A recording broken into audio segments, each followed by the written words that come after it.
ہمارا آج کا سب سے بڑا سوال یہی ہے، یہ جو عدم برداشت معاشرے میں پھیل رہا ہے اور برداشت ہی نہیں ہے، قوانین موجود ہیں، اس کے باوجود بھی خود ہاتھ میں قانون لینا ہے۔ آج اپنے اس پروگرام میں انہی سوالات کو اٹھائیں گے اور اس پر بات کریں گے۔ ہمارے ساتھ موجود ہیں مذہبی اسکالر ہیں علامہ شام الہی ظہیر صاحب۔ السلام علیکم اور بہت شکریہ آپ کا۔ علامہ شام الہی ظہیر صاحب، میں آپ سے آغاز کرتا ہوں کہ جس طرح سے میں نے ابتدائیے میں فرمایا اور جو میں نے بات کی کوئی خود سے نہیں کی بلکہ اللہ اور اس کے رسول کی جو تعلیمات ہیں انہی کی روشنی کے اندر جو ہمارا ایمان ہے اور جو ہمارا مذہب ہمیں تعلیم دیتا ہے تحمل کا، رواداری کا، لیکن ہم دیکھ رہے ہیں کہ یہ عدم تشدد، عدم برداشت بڑھتا چلا جا رہا ہے۔ وجوہات کیا ہیں اس کی؟ بسم اللہ الرحمن الرحیم۔ فرید بھائی، بڑے اہم موضوع کی طرف آپ نے آج توجہ مبذول کروائی ہے۔ پہلی بات تو میں آپ کو بھی داد تحسین دینا چاہتا ہوں، آپ نے ماشاءاللہ اسلامی جوریسڈکشن کے بہت سے اہم اصولوں کو اپنے دیباچے میں خود بخود کور کیا۔ سب سے پہلی بات جو آپ نے جس آیت کا حوالہ دیا، انہ من قتل نفسا بغیر نفس او فساد فی الارض فکأنما قتل الناس جميعا، یہاں پہ اللہ رب العزت نے کسی مسلمان کی بات نہیں کی۔ مسلمان کی بات آگے آیتوں میں موجود ہے، لیکن یہاں پہ ایک انسان کی بات کی ہے کہ ایک انسان کا قتل اللہ کے نزدیک پوری کی پوری انسانیت کا قتل ہے۔ اور یہ حدیث بھی صحیح موجود ہے کہ رسول اللہ صلی اللہ علیہ وسلم نے فرمایا اگر پوری انسانیت ایک انسان کے قتل کے اندر جمع ہو تو اللہ سب کو سزا دے دے گا، اور اللہ کو کوئی پرواہ نہیں کہ پوری انسانیت اس کے بدلے میں ختم ہو رہی ہے۔ گویا ایک انسان کا قتل پوری انسانیت کا قتل ہے۔ جو دوسرا آپ کا سوال ہے کہ یہ جو عدم برداشت کا رویہ ہے، یہ بھی فرید بھائی ہمیں اس بات کو اگر ہم سمجھتے ہیں کہ ہم حقیقی مسائل کا ادراک کریں، ان کے حقیقی حل پیش کریں، تو ہمیں ٹھنڈے دل سے اس کے اوپر بھی غور کرنے کی ضرورت ہے کہ یہ بہت سی چیزیں آپس میں یعنی ایک دوسرے کے ساتھ نتی ہوتی ہیں اور انٹیگریٹڈ ہوتی ہیں۔ کیا مطلب یہ ہے کہ اگر عدم تشدد کا رویہ ہے تو اس کے اندر آپ اگر معاشرے کا حقیقی جائزہ لیں تو کس وجہ سے ہے، تو اس کا ایک فیکٹر آپ کو یقیناً یہ نظر آئے گا کہ قانون اور عدلیہ کے اوپر لوگوں کا اعتماد نہیں ہے۔ کسی کا رشتہ دار قتل ہو گیا، اس کو پتا ہے اس نے عدالت سے ریلیف لے لینا ہے، وہ خود اٹھ کے قتل کر دیتا ہے۔ گویا قانون ہاتھ میں لینا بذات خود قانون کے اوپر عدم اعتماد ہوتا ہے، اور اسلامی اصول تو یہی آپ ہے۔ یہ کہہ رہے ہیں کہ قانون یعنی عدلیہ، جو عدل اور انصاف کے اوپر جو ہے وہ اعتماد نہیں ہے، میں یہ کہتا ہوں یہ ایک اس کے فیکٹر ہے نا، باوجود بھی قانون ہاتھ میں لینا درست ہے؟ قانون ہاتھ میں لینا تو شریعت کا پہلا اصول ہے کہ ماورائے عدالت قتل 100% حرام ہے۔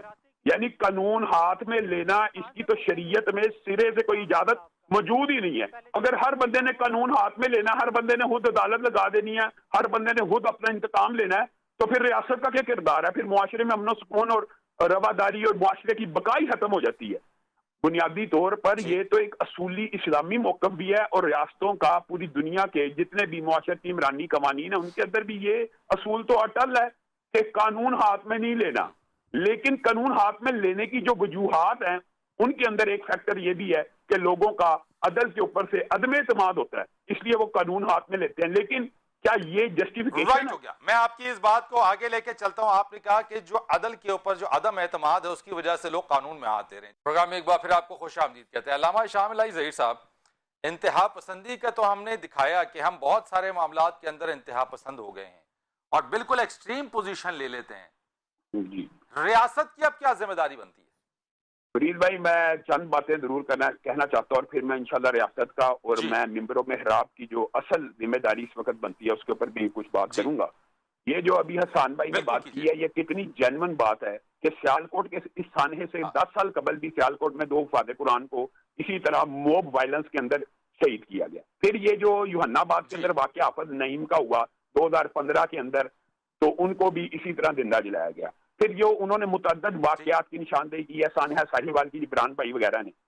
میں آپ کو ایک بات بتاتا ہوں، اس وقت سب سے بڑی ریاست کی یہ ذمہ داری ہے کہ ایک مرتبہ یہ جو موب وائلنس جنہوں نے کیا ہے ان کو رسول اللہ صلی اللہ علیہ وسلم کی اس حدیث کی روشنی کے اندر، بخاری شریف کی حدیث ہے، رسول اللہ صلی اللہ علیہ وسلم نے فرمایا جس نے کسی معاہد کو، یعنی جس کے ساتھ معاہدہ مسلمان کر لیں اور مسلمان ملک میں کوئی کافر یہاں پر کافر اگر کوئی ملک میں رہ رہا ہے تو اس کو اگر کوئی قتل کرتا ہے تو صحیح حدیث کے الفاظ ہیں کہ وہ جنت تو دور کی بات ہے، جنت کی خوشبو بھی نہیں پائے گا، اور جنت کی خوشبو 40 سال تک آتی ہے۔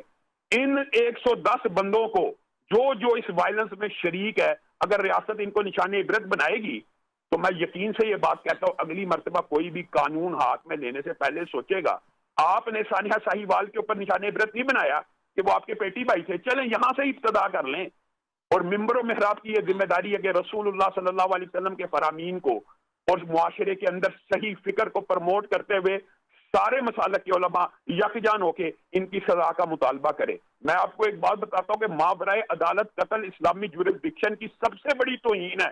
ہر بندہ اپنی عدالت لگا لے, ہاں, لیکن جو بندہ, یہ بھی قانون کا ایک پہلو ضرور ہے, حسان بھائی اور جبران بھائی اس کو سیکنڈ کریں گے, بالفرض اگر کسی بندے نے قانون ہاتھ میں لے لیا ہے تو اس کو بھی صفائی کا موقع ملے گا کہ وہ کہے گا کہ میرے گھر میں ڈاکو آ گیا تھا, میں نے جوابی فائرنگ کی, دفاع کیا.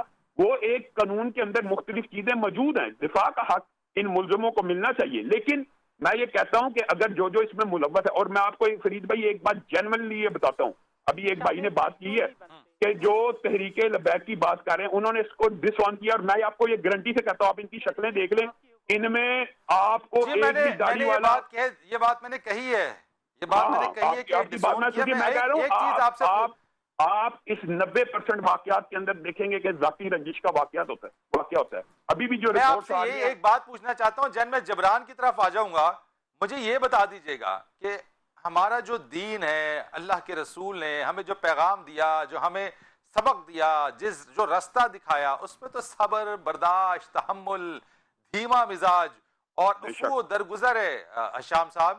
لیکن یہ تمام چیزیں ہمیں وہاں کیوں نظر نہیں آتی, اس پر ہم عمل کیوں نہیں کر پا رہے ہیں؟ فرید بھائی آپ نے غور کیا ہوگا کہ بنیادی طور پہ یہ بھی دین سے دوری کی بات ہوتی ہے, اور بعض لوگ یہ سمجھتے ہیں کہ یہ شاید کوئی مذہبی یا دینی معاملہ ہے. آپ 90% کیسز اٹھا لیں, وہاں پہ ذاتی دشمنی کا معاملہ نکلتا ہے. اس مینیجر کے ساتھ ان فیکٹری ورکرز کا بھی جو رپورٹس آ رہی ہیں, کوئی ذاتی تنازع بھی تھا, جس کو اس طرح آپ یہ بتائیں کہ بینک مینیجر جو چکوال کا واقعہ ہوا تھا, اس میں مینیجر اور گارڈ کی ذاتی دشمنی نکلی تھی کہ نہیں؟ ایک بار پھر خوش آمدید کہیں گے. علامہ شامل زہیر صاحب, بات تو ہو گئی, احسان صاحب نے بھی بتا دیا کہ ایک علیحدہ سے عدالت ہو, ہائی لیول کی عدالت لگے, چیزیں ہوں, کیونکہ جب تک سزائیں نہیں ہوں گی اس وقت تک معاملات بھی حل نہیں ہوں گے.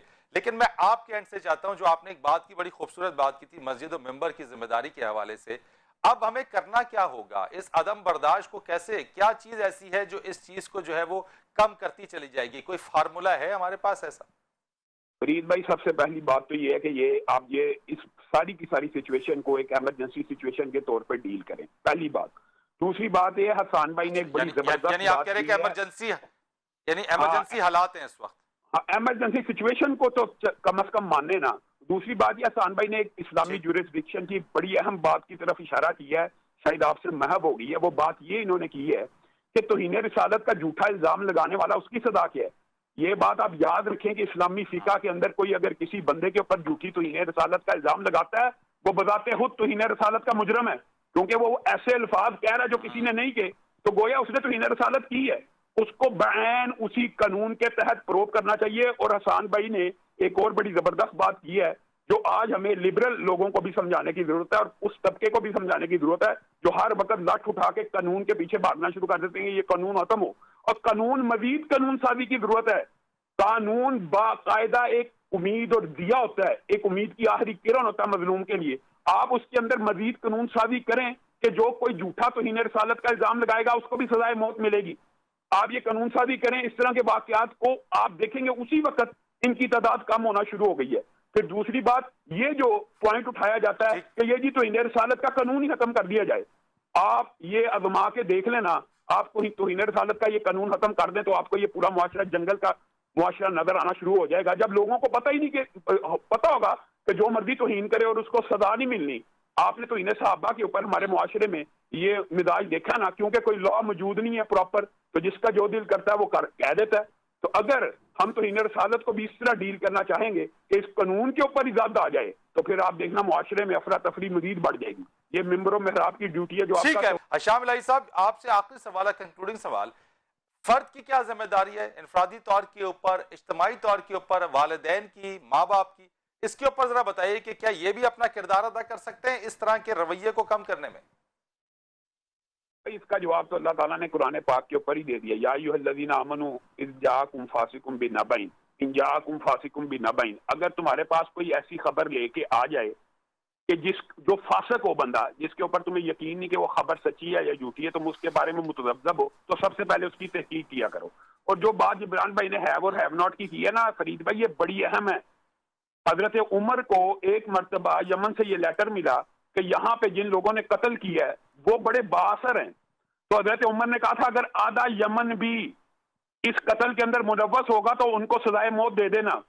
اب یہاں پہ ہمارے اندر معاشرتی تقسیم بھی تو ہے نا کہ جو اگر ایسا طبقہ جرم کرتا ہے وہ عدالتوں میں اور تھانوں میں پروٹوکول لے رہا ہوتا ہے جرم کرنے کے بعد بھی. یہ جیسے شاہ رخ جتوئی کی بات کی ہے وہ وکٹری کے نشان بنا رہا ہے قتل کرنے کے بعد، اور یہ سندھ میں جو حالیہ واقعات ہوئے ہیں جن کی طرف نشاندہی کی گئی ہے وہ وکٹری کے نشان بنا کے چل رہے ہوتے ہیں. بہت شکریہ آپ کا علامہ شامل علی ظہیر صاحب، آپ کا بہت شکریہ.